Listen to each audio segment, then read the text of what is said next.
अस्सलाम वालेकुम स्टूडेंट्स।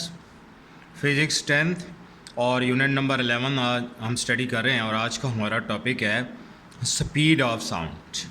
ठीक है, स्पीड ऑफ साउंड के हवाले से जैसे आप लोगों ने शुरू में स्टडी किया है कि जो साउंड वेव्स हैं वो लॉन्गिट्यूडनल नेचर रखती हैं। ठीक है, साउंड वेव्स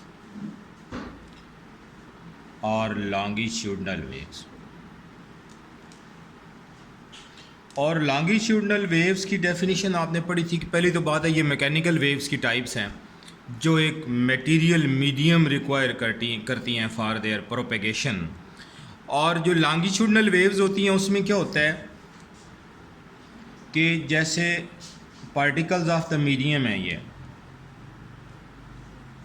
ये वाइब्रेट करते हैं यूं अपनी मेन पोजीशन के टू एंड फ्रो, जबकि वेव की जो डायरेक्शन ऑफ ट्रैवल होती है ना वो भी इसी डायरेक्शन में होती है। ये वेव्स की डायरेक्शन ऑफ ट्रैवल है, जबकि ये है vibration of particles of medium. ये दोनों एक ही डायरेक्शन में होती हैं, तो ऐसी वेव्स को हम नाम देते होते हैं लॉन्गिट्यूडनल वेव्स। ठीक है, अच्छा अब आप देखिए तो हमारे पास मीडियम जो है ना वो तीन तरह के मीडियम है। फर्स्ट मीडियम जो है ना वो जैसे सॉलिड है, सॉलिड के पार्टिकल्स जो होते हैं ना वो एक दूसरे के बहुत करीब होते हैं। ठीक है, ऐसे उनके दरमियान डिस्टेंसेस बहुत कम होते हैं, करीब होते हैं। This is solid. जबकि जो लिक्विड्स हैं ना उनके पार्टिकल्स जो होते हैं वो सॉलिड के मुकाबले में एक दूसरे से डिस्टेंस अपार्ट होते हैं, थोड़ा दूर होते हैं। लिक्विड्स के पार्टिकल्स में डिस्टेंस जो होता है वो थोड़ा ज़्यादा होता है as compare to solid. Similarly जो थर्ड मीडियम है हमारे पास वो गैस है, तो गैस के जो पार्टिकल्स हैं उनमें तो डिस्टेंस बहुत ज़्यादा होता है, वो तो एक दूसरे से काफ़ी दूर होते हैं ये। ठीक है, जैसे ये गैस के पार्टिकल्स। अब आप देखिए जब पार्टिकल्स वाइब्रेट करेंगे ना, एक पार्टिकल वाइब्रेट करेगा तो सॉलिड के अंदर दूसरे पार्टिकल तक जो वाइब्रेशन है वो बहुत आसानी से बहुत जल्दी पहुंच जाएगी। जबकि लिक्विड में ऐसा होगा कि जब ये पार्टिकल वाइब्रेट करेगा तो उसकी वाइब्रेशन दूसरे पार्टिकल तक पहुंचेगी तो सही, लेकिन थोड़ी देर तक पहुंचेगी। सिमिलरली गैसेस के अंदर जब पार्टिकल्स हैं इनकी जब वाइब्रेशन होगी तो इनके दरमियान तो डिस्टेंसेस काफ़ी ज़्यादा हैं, लिहाजा एक पार्टिकल से दूसरे पार्टिकल तक वाइब्रेशन जाने में थोड़ा टाइम लेगी। तो इस तरह स्पीड ऑफ साउंड जो होती है वो सॉलिड्स में बहुत ज़्यादा होती है। ठीक है, फास्ट होती है। यानी जो ऑर्डर है वो ये है कि सॉलिड में स्पीड ऑफ साउंड बहुत ज़्यादा है, फिर लिक्विड्स में है और फिर गैसेस में।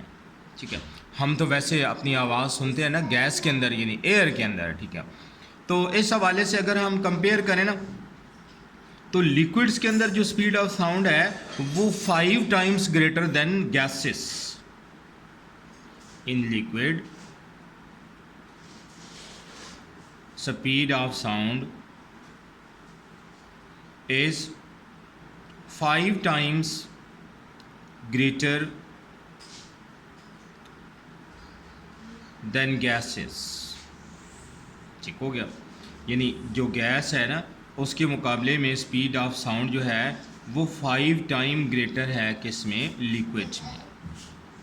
सिमिलरली जो है ना ये सॉलिड्स, तो इसमें 1500 टाइम ज़्यादा है speed of sound as compare to gases, because जो सॉलिड्स हैं उनमें जो पार्टिकल्स होते हैं वो वेरी क्लोज होते हैं और वाइब्रेशन एक पार्टिकल से दूसरे पार्टिकल तक बहुत आसानी से मुंतकिल हो जाती है।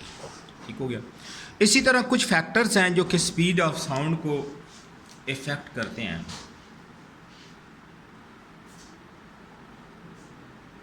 उन फैक्टर्स में से जो पहला फैक्टर है ना दैट इज़ टेम्परेचर। देखो ना, अगर टेम्परेचर कम होगा तो मीडियम के पार्टिकल्स जो हैं वो एक दूसरे के करीब होंगे, और जब करीब करीब होंगे तो स्पीड ऑफ साउंड भी ज़्यादा होगी। लेकिन जब टेम्परेचर हाई होता है ना तो गैस के मालिक्यूल्स की काइनेटिक एनर्जी बढ़ जाती है, काइनेटिक एनर्जी बढ़ती है तो वेलोसिटी बढ़ जाती है, वो एक दूसरे से अपार्ट हो जाते हैं, दूर हो जाते हैं। लिहाजा जितने दूर होंगे तभी स्पीड ऑफ साउंड भी कम होगी। तो स्पीड ऑफ साउंड जो है वो टेम्परेचर के साथ क्या रिलेशन है इसका भाई, इन्वर्स रिलेशन है। ठीक है, कि टेम्परेचर कम होगा तो स्पीड ऑफ साउंड ज़्यादा होगी, अगर टेम्परेचर ज़्यादा होगा तो स्पीड ऑफ साउंड क्या हो जाएगी, कम हो जाएगी। ठीक है। सिमिलरली दूसरा फैक्टर जो है वो प्रेशर है। जब प्रेशर अप्लाई होगा तो पार्टिकल्स एक दूसरे के करीब करीब आ जाएंगे और स्पीड ऑफ साउंड बढ़ जाएगी। जब प्रेशर डिक्रीज़ हो जाएगा तो पार्टिकल्स एक दूसरे से दूर दूर हो जाएंगे तो स्पीड ऑफ साउंड क्या है, डिक्रीज़ हो जाएगी। तो प्रेशर के साथ इसका कैसा रिलेशन है, डायरेक्ट रिलेशन है। ठीक हो गया। सिमिलरली एक और फैक्टर है दैट इज ह्यूमिडिटी। ठीक है, हवा के अंदर नमी, हवा के अंदर नमी होगी ना तो फिर भी जो पार्टिकल्स है ना वो करीब करीब हो जाएंगे। कैसे भाई, जैसे ये एयर के पार्टिकल्स है ना, इसमें अगर नमी आ गई है तो नमी से मुराद क्या है, वाटर ड्रॉपलेट्स हैं, ये दरमियान में मौजूद हैं, ज़्यादा भी हो सकते हैं। जब ज़्यादा हो जाएंगे तो फिर ये वाइब्रेशन को एक पार्टिकल से दूसरे पार्टिकल तक आसानी से मुंतकिल कर देंगे और यूँ स्पीड ऑफ साउंड जो है वो इंक्रीज़ कर जाएगी।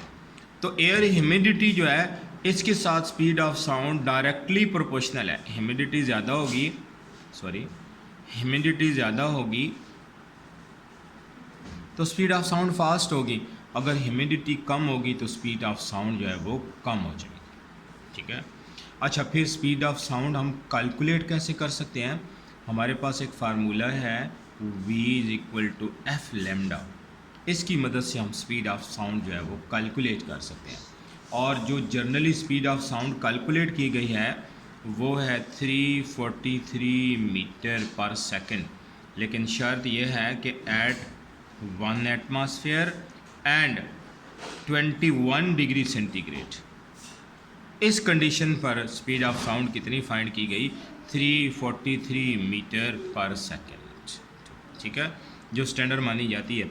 लेकिन आप टेम्परेचर को और प्रेशर को चेंज करेंगे तो ये वाली वैल्यू चेंज हो जाएगी। ओके, तो that was all about speed of sound, जिसमें आपने देखा कि डिफरेंट मीडियम्स में स्पीड ऑफ साउंड डिफरेंट होती है और फिर कौन से फैक्टर्स हैं जो कि स्पीड ऑफ साउंड को इफ़ेक्ट करते हैं।